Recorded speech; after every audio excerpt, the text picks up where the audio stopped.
Il est 8h32 et vous êtes bien sur RMC et BFM TV. Bonjour Arnaud Rousseau. Bonjour Apolline de Malherbe. Merci d'être dans ce studio pour répondre à mes questions. Vous êtes le président de la FNSEA, le premier syndicat agricole. Dans ce moment de gouvernement introuvable, vous nous direz ce que vous demandez éventuellement, ou en tout cas ce sur quoi vous alertez le Premier ministre. Mais il y a un an, quasiment jour pour jour, c'était les prémices de la crise agricole, une colère qui a fini par paralyser tout le pays. Et ce matin, Arnaud Rousseau, est-ce que vous pouvez nous dire dans quel état d'esprit sont les agriculteurs ? Eh bien écoutez, ils sont avec le constat que depuis un an, et vous savez, les panneaux retournés dans nos villages, on marche sur la tête. Le changement de logiciel qu'on avait demandé n'est pas au rendez-vous. D'abord parce qu'un certain nombre de promesses qui ont été faites depuis le mois de janvier, les manifestations, la volonté de porter cette souveraineté alimentaire européenne, on n'a pas eu les réponses attendues. Par ailleurs, l'été a été extrêmement difficile sur le plan des productions. Plus faible récolte de blé depuis 40 ans. Les vendanges qui ont lieu en ce moment sont mauvaises, près de 20% en diminution. Le secteur de l'élevage fait face à des crises sanitaires sans précédent, que ce soit la fièvre catarrhale ovine, que ce soit la maladie hémorragique épisodique, le retour de la grippe aviaire. Et vous ajoutez à cela une forme d'inconnu quant à la situation politique confuse qu'on connaît maintenant depuis quelques mois en France. Ce cocktail, il est explosif, Apolline de Malherbe, parce que les agriculteurs ont l'impression qu'on n'a pas entendu ce qu'ils avaient à dire et que leur colère n'a pas eu de réponse. Quand vous dites cocktail explosif, ce qu'il faut comprendre, c'est que même cause, mêmes effets, cette colère pourrait à nouveau se traduire par un mouvement d'agriculteurs qui paralyse le pays, qui traversent la France sur leur tracteur et viennent bloquer Paris ? Oui, vous savez, les mêmes causes produisent les mêmes effets, avec un effet démultiplicateur, c'est le sentiment d'avoir été floué. Nous l'avions dit, ce qu'on voulait, c'était des réponses concrètes, et que la parole donnée se transforme en actes concrets. Le sentiment, c'est qu'on nous a fait beaucoup de promesses, et que depuis le 9 juin et la dissolution de l'Assemblée nationale, finalement, une grande partie de ces promesses ne sont pas tenues. Je vous donne quelques exemples. Allez-y. On nous avait dit à l'été, vous n'aurez plus qu'un contrôle administratif unique. Vous savez, en agriculture, c'est 35 à 40 contrôles administratifs. On se souvient des fiches, de tous ces formulaires que vous êtes obligés de remplir, des 32 justifications pour tailler une haie. Ça s'est quand même amélioré ? Non, il y a quelques mesures qui ont été mises en place, notamment une concernant le gasoil non routier, avec la possibilité d'obtenir directement, quand vous achetez un litre, la remise, et puis d'éviter d'avoir des papiers. Donc il y a quelques sujets qui ont avancé, notamment aussi quelques décrets. Mais vous savez, le fondement, la loi, cette loi d'orientation agricole dont on nous parle depuis maintenant près de 2 ans, qui a été suspendue après une première lecture à l'Assemblée nationale, nous l'attendons toujours. Nous avions dit qu'elle n'était pas complète, notamment sur les mesures fiscales. On attend que le projet de loi de finances, dont on voit bien qu'il prend du retard, et ça nous inquiète aussi, il va être un gros sujet. Pour nous, ce qu'il faut, c'est des réponses concrètes. Et quand vous n'avez pas de réponse sur le plan structurel, ou pas suffisamment de réponses, quand vous n'avez pas sur le plan conjoncturel de vision, et je vous ai expliqué ce qu'était la situation de l'été, et qu'en plus, vous n'avez pas de ministre depuis près de 2 mois, ou un ministre démissionnaire qui expédie les affaires courantes, évidemment, c'est source de grande inquiétude. Sur cette question en particulier, qui est une de celles qui rendait le quotidien des agriculteurs impossible, la part d'administratif, la part de justification, la part de normes, est-ce que malgré tout, les promesses ont été suivies de faits ? Est-ce qu'il y a des transformations concrètes ? Non, Apolline de Malherbe, les transformations ne sont pas concrètes. Les agriculteurs n'ont pas le sentiment, mais vous les interrogez tous les jours avec vos reportages, n'ont pas le sentiment que les choses ont changé. Là aussi, quelques exemples. Sur le paiement des aides dues aux agriculteurs, le Premier ministre s'était engagé à ce que le 15 mars, tout soit payé. Eh bien, vous voyez, j'ai fait le point hier dans le département de Vendée. Au moment où je vous parle, il y a encore 150 dossiers qui ne sont pas payés. Ça veut dire 150 agriculteurs qui n'ont pas eu tout ou partie des promesses qui leur avaient été faites. 15 mars, on est le 15 septembre. Vous voyez, là encore une fois, on n'a pas le sentiment que ça avance.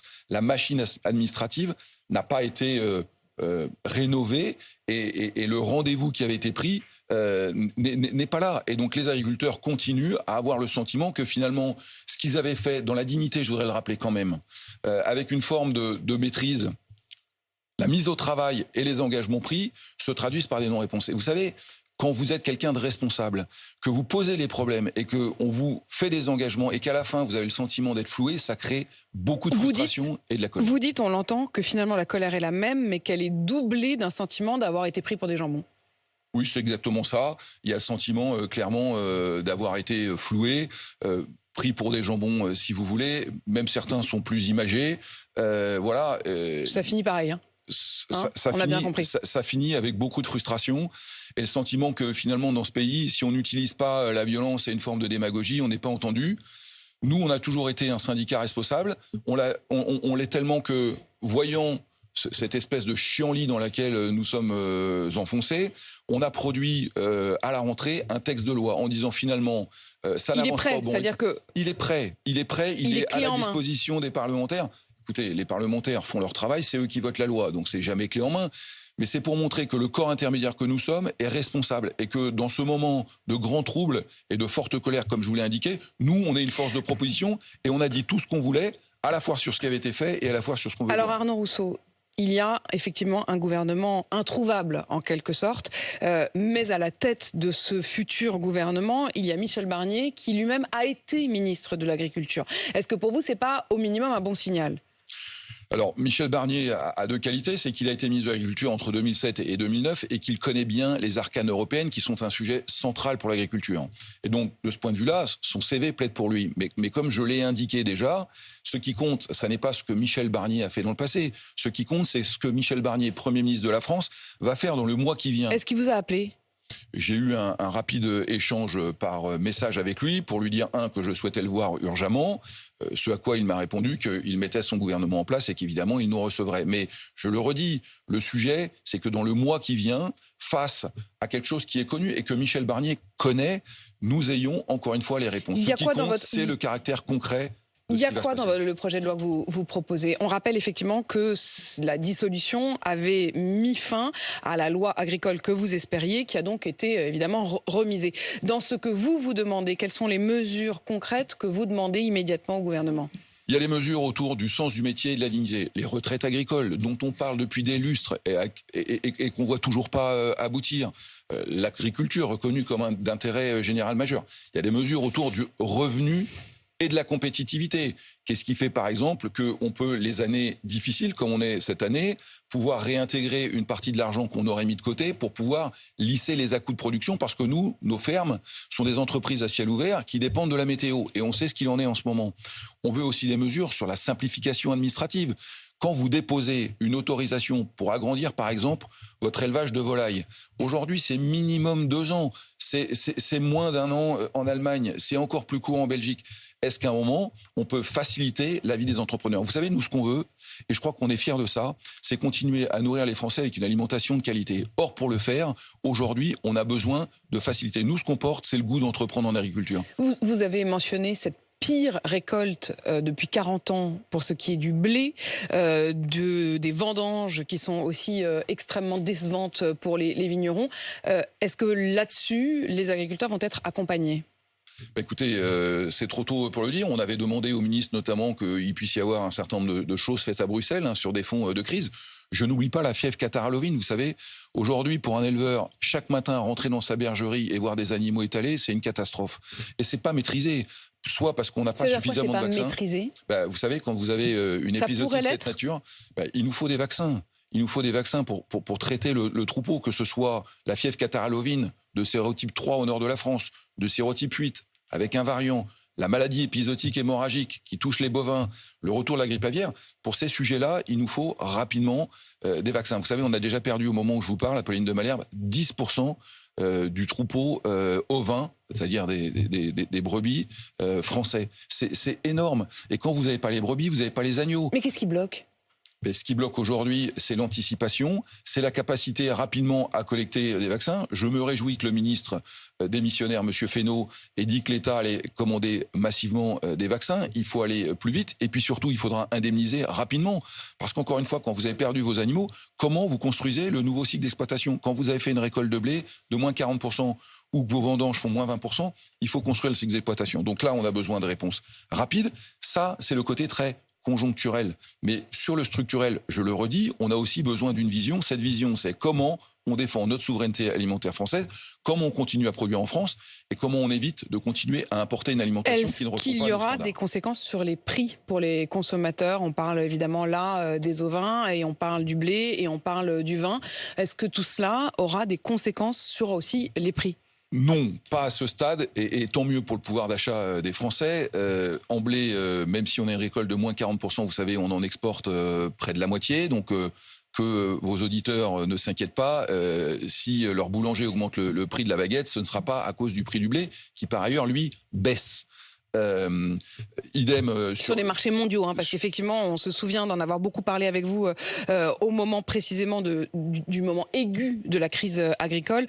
Le prix du blé, le cours du prix du blé, il est décidé au niveau effectivement mondial. Hein. Absolument. Ce sera pareil aujourd'hui, le prix de l'agneau ne va pas augmenter, il est à un prix rémunérateur pour peu que vous ayez des animaux à vendre.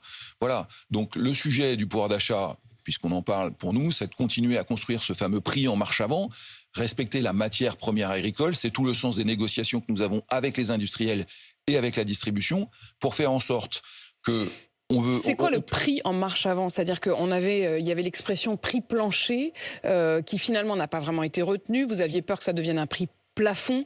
On en est où? Alors, nous, ce qu'on veut, c'est ni des prix planchers, ni des prix administrés, parce que, comme vous l'indiquez, le prix plancher devient le prix plafond, mais on ne peut pas non plus avoir une économie dérégulée. On a besoin de construire en marche avant à partir des indicateurs de coûts de production interprofessionnels, notamment dans les productions d'élevage, celles qui ont bénéficié des lois Egalim, vous vous souvenez, que le coût de la matière première agricole soit respecté. Parce qu'un agriculteur qui vend son kilo de viande de bœuf ou son litre de lait en dessous de son coût de revient, il y a un moment, il ne tient pas. Et ensuite, que les industriels fassent leurs négociations avec la grande distribution, de sorte qu'on puisse continuer à fournir une alimentation abordable pour les Français, sans finalement appuyer sur la tête du maillon de la production. Et vous parlez à l'instant de cette question des trois maillons. Quand on va faire ses courses pour acheter de quoi manger, il y a eu en réalité 3 intermédiaires en quelque sorte, ou disons un producteur, 2 intermédiaires. Il y a le producteur, c'est-à-dire vous les agriculteurs, il y a le transformateur, celui qu'on appelle l'industriel, et il y a le distributeur, la plupart du temps la grande surface. Les fameuses négociations commerciales, on se souvient, en réalité, elles ne sont qu'entre les 2 derniers, c'est-à-dire l'industriel et la distribution. Vous demandez aussi à pouvoir vous asseoir à la table des négociations, au moins pour certaines d'entre elles. Est-ce que là-dessus vous êtes entendu? Eh bien écoutez, c'est effectivement ce qu'on veut. Alors je précise bien pour les productions qui sont aujourd'hui sous le cadre de la loi Egalim, parce qu'il y a un certain nombre de produits, vous parlions du blé par exemple, ou du colza, qui sont des marchés mondiaux, qui sont des marchés différents, mais en tous les cas, protéger la matière première agricole dans la construction, c'est important. Et oui, je vous le confirme, Apolline de Malherbe, on veut être à la table des négociations. Nous avons des organisations. Entend là-dessus? J'ai l'impression que ça fait 1 an que vous en parlez. Écoutez, là, on s'est mis autour de la table. Souvenez-vous, il y a 1 an, on voulait avancer les négociations entre. Vous l'avez obtenu d'ailleurs. Enfin, nous, on l'avait pas demandé. C'était industriel-distributeur d'avancer de 15 jours. Bon, le sujet pour nous, c'est pas ça qui a bouleversé le monde. Hein. Le sujet pour nous, c'est que la date, qui est une date de clôture des négociations entre industriels et distributeurs, fin février, mais qu'avant que cette négociation s'ouvre, et elle continuera à le faire, il puisse y avoir entre les organisations de producteurs, dans les productions sous Egalim, essentiellement dans l'élevage, une négociation entre l'organisation de producteurs et l'industriel. Et puis j'ajoute que ça, c'est la grande distribution, mais on a besoin de le faire aussi pour les marques de distributeurs, et on a besoin de le faire pour tout ce qui est en dehors de la grande distribution, qui représente à peu près 45% des volumes alimentaires, tout ce qui est chez les grossistes. Qu'est-ce qu'on veut derrière ça? On veut garantir qu'on pourra continuer à produire en France. Et on pense qu'on est capable de le faire de manière intelligente avec tous les maillons, de sorte que les consommateurs, parce que c'est eux qui restent les décideurs, puissent avoir accès à une alimentation française de qualité à des prix qui sont supportables pour leur portefeuille. Vous parlez à l'instant de la question des producteurs et aussi des marques des distributeurs. Ce matin, l'association L214, et on l'a révélé sur RMC, a ouvert une enquête, a révélé ce qui a ensuite entraîné l'ouverture d'une enquête par le parquet de Saint-Brieuc pour maltraitance animale visant un élevage porcin dans les Côtes-d'Armor. L214 explique d'ailleurs que cet abattage fournit le jambon Leclerc qui a immédiatement mis fin à sa collaboration hier, donc avec cet abattoir. Est-ce que ça veut dire que quand on commence à mettre vraiment le nez dedans, comme le fait L214, il y a encore un certain nombre d'élevages, là en l'occurrence c'est un élevage porcin, qui ne respecte pas les règles contre la maltraitance animale? Bon, d'abord, on connaît bien cette association qui emploie des moyens qui sont évidemment illégaux. Par ailleurs, je ne connais pas cette affaire précise puisque vous l'avez révélée il y a quelques minutes, heures. donc on va regarder. Il est arrivé qu'il puisse y avoir des images qui puissent être choquantes pour ceux qui les regardent, mais qui ne correspondent ni plus ni moins qu'à ce qu'est la réalité d'un élevage qui parfois non, en l'occurrence, je les ai regardé les images ce matin. Bon, vous ne les avez pas vues, Arnaud Rousseau, donc je ne vais pas vous faire ce procès-là. Ce que je veux vous dire, c'est que mais en l'occurrence, ce sont des truies qui sont enchaînées et encagées, plus précisément, et dont les petits, finalement, n'arrivent même pas à se dégager de leur poids et meurent sous elles. De Malherbe, on ne cautionne pas la maltraitance animale. La quasi-totalité des éleveurs sont des gens qui sont extrêmement respectueux de leurs animaux. Peut y avoir quelques exceptions. Encore une fois, je ne commande pas ce cas que je ne connais pas.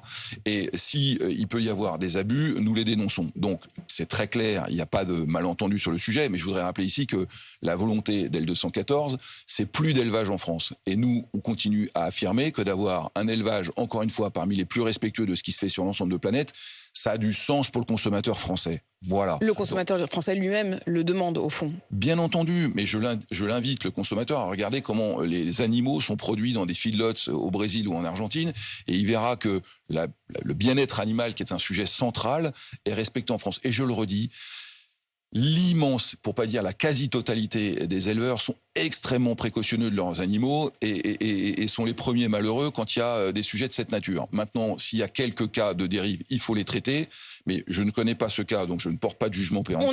On avait beaucoup parlé, Arnaud Rousseau, au moment de la crise agricole, de la question d'une forme de concurrence jugée déloyale avec le poulet ukrainien.